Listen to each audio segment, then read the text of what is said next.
Coucou tout le monde, soyez les bienvenus. Il y avait longtemps que j'avais partagé avec vous les cartes que j'envoie à notre petit-fils.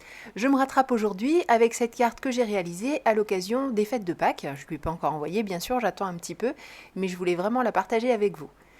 Je vais utiliser une planche de tampons de chez My Favorite Things qui s'appelle Books and Buddies. Ce sont des petits personnages assez ronds avec des livres. Et je trouvais que ces petits personnages ronds, et notamment les petits lapins, ça faisait vraiment œuf de Pâques et lapin de Pâques par la même occasion, donc ça était plutôt pas mal. Donc j'ai choisi un de ces fameux petits lapins. J'en ai choisi un autre pour reproduire l'ovale du personnage, de manière, vous allez voir, à mettre plein de petits œufs derrière lui, de manière à faire comme s'il était en train de lire une histoire magique aux œufs de Pâques. Enfin bref, on continue sur mes hallucinations, mais vous avez l'habitude maintenant. J'ai choisi de travailler sur un rectangle comme d'habitude, il fait 1/4 de A4, enfin un petit peu plus petit parce qu'en fait ce sera ma base de carte qui fera 1/4. Donc j'ai enlevé 1 cm à droite, 1 cm en haut et comme ça me fera une petite marge de 5 mm tout autour. Et j'ai choisi aussi d'arrondir les angles pour avoir quelque chose d'assez doux. Je travaille sur du papier Nina Solar White parce que le petit bonhomme que je viens de vous montrer, je le mettrai en couleur, au début, j'avais dans l'idée de le mettre en couleur avec les feutres à alcool. D'ailleurs, vous allez voir, c'est pour ça que j'utilise la Memento. Et au final, pas du tout, parce que je trouvais que, comme j'ai utilisé les Distress Oxide pour faire les différents œufs, je trouvais que c'était très doux et j'ai eu envie de continuer avec les crayons de couleur, mais ça, on en reparle tout à l'heure. J'ai voulu aussi faire une carte qui n'avait qu'une épaisseur, c'est-à-dire que tout va être à base de techniques de masquage. Je commence par mettre l'élément principal, puisque c'est lui qui va être devant.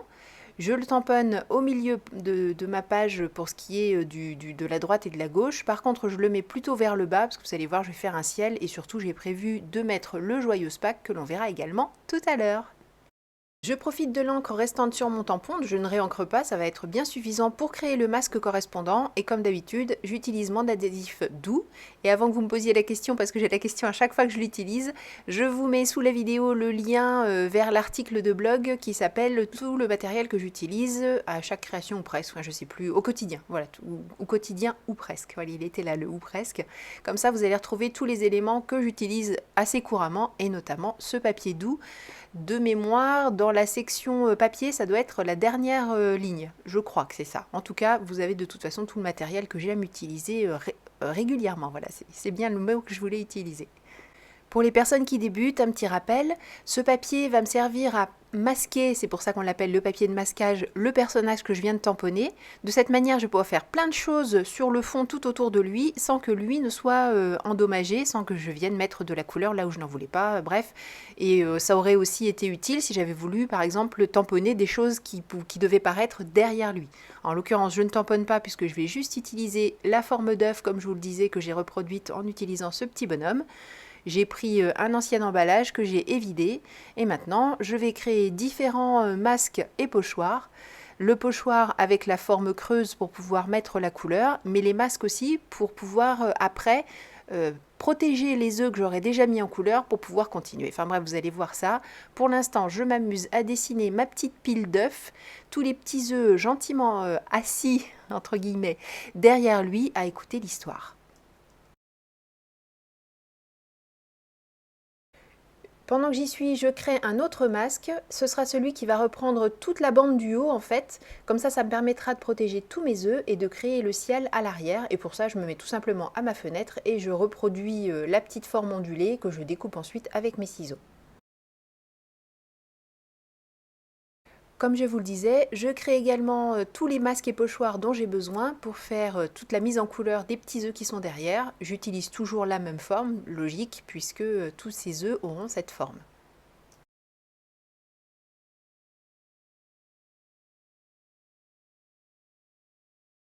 Je vais commencer, alors il faut bien commencer quelque part, peu importe. En tout cas, j'enlève la petite protection à l'arrière de mon pochoir. Je mets bien autour de l'œuf. Et je vais utiliser différentes Distress Oxide, de même que différents petits pochoirs, pour pouvoir faire 2 tons sur chacun des œufs, de manière à ce que ce soit très coloré, assez festif. Je vous rappelle que c'est pour un tout petit garçon, donc il faut que ce soit appétissant à l'œil. Alors dans ma première version, hein, celle qui était dans ma tête, je me suis dit je vais faire des petites ombres à l'encre aussi, ça va être super. Sauf que j'ai toujours pas les toutes petites brosses, donc j'avoue qu'avec les mousses c'était pas évident. Alors je me suis dit c'est pas grave, les ombres on les mettra ensuite avec des crayons de couleur. Pour l'instant je me contente des deux tons pour faire la forme basique de l'œuf et ensuite mettre les petites décos avec les pochoirs. Donc comme vous le voyez, pour protéger l'œuf que je viens de faire, donc j'ai mis, pour protéger tous les œufs autour, enfin pour n'avoir que la forme de l'œuf, je mets le pochoir. Et ensuite pour protéger l'œuf qui est déjà fait, je mets le masque. Bon pour l'instant je m'entête avec mon histoire d'ombre avec l'encre, mais je vais vite comprendre que c'est pas la peine. Et maintenant le but du jeu, c'est d'essayer de ne pas laisser de zone blanche comme je l'ai fait tout à l'heure, mais ça c'est pas grave, je vais le rattraper tout à l'heure avec les crayons de couleur. Et puis c'est de mettre tous les œufs en couleur.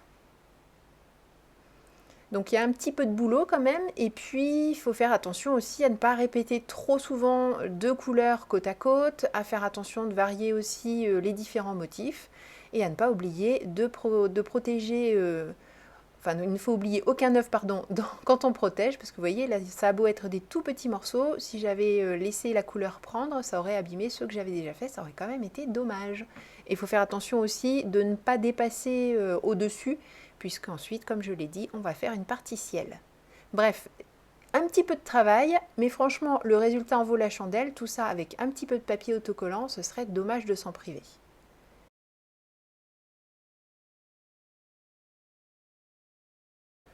Pour ce qui est des références des pochoirs que j'utilise, celui-ci avec les soleils et l'autre avec les petites fleurs qu'on en aperçoit là sous mon pad de Distress Oxide, ce sont des Graffiti Girl. Donc s'ils existent toujours, je vous mettrai les liens vers la boutique Graffiti. J'ai utilisé aussi un masque de chez Tout en Colle, donc lui je sais qu'il est toujours dispo, je vous mettrai le lien. Par contre les petits comme ça, ce sont des Caramel Studio, donc là malheureusement je ne pourrai pas vous donner de référence pour les trouver.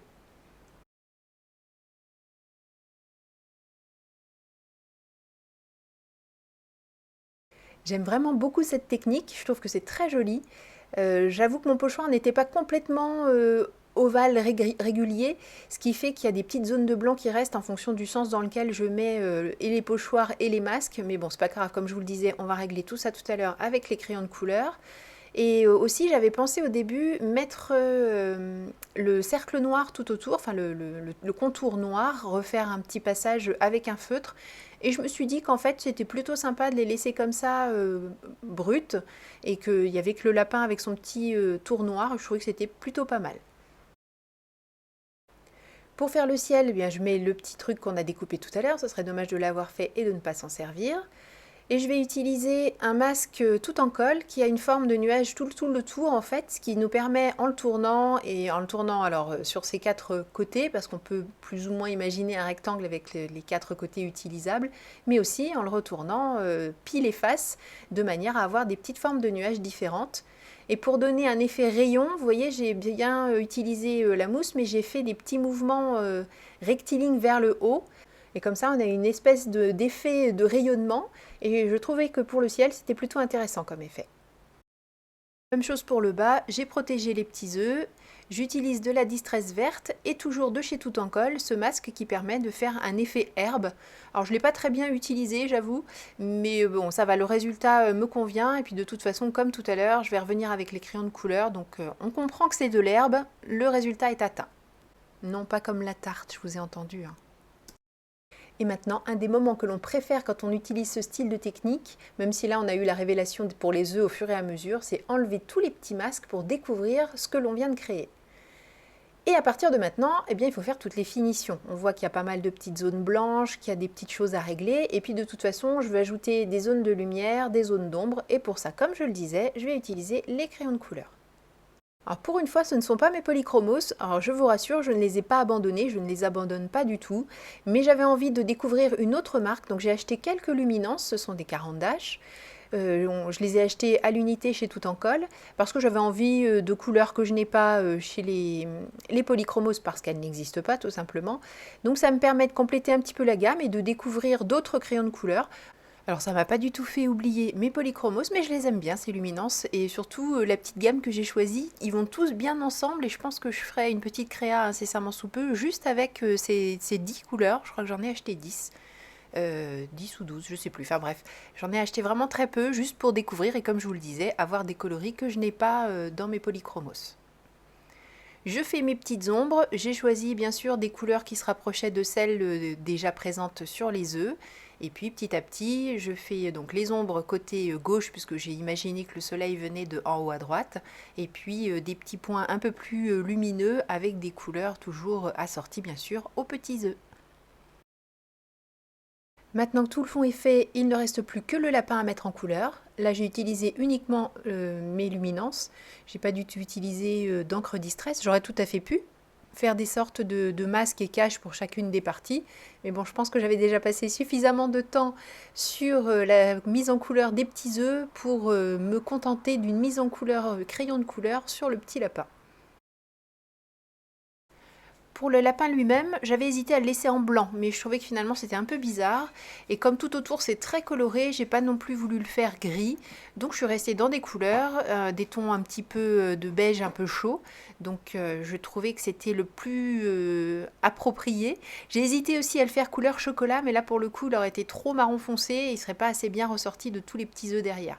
Donc j'ai essayé de réfléchir un peu à tout ça et je pense qu'on a trouvé le meilleur compromis en le faisant dans ces coloris de beige. J'ajoute une ligne sur le bas pour faire un petit peu d'ombre, faire en sorte que tout ressorte et puis vous allez voir que je vais ajouter aussi des ombres le long des petits œufs. On va essayer de donner un petit peu de relief à tout ça. C'est pas toujours évident et j'ai toujours peur de faire des bêtises et puis de rajouter le truc en trop qui ferait que ça, ce serait vraiment dommage.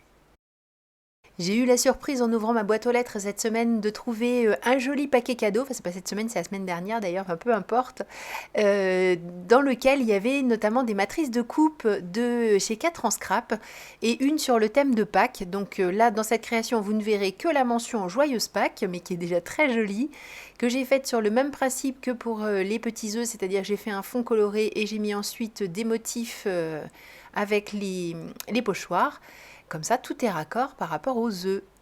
Il ne me reste plus qu'à poser tout ça sur ma base de cartes. C'est du DCP 250 grammes. C'est ce que j'utilise maintenant couramment pour toutes mes bases de cartes blanches.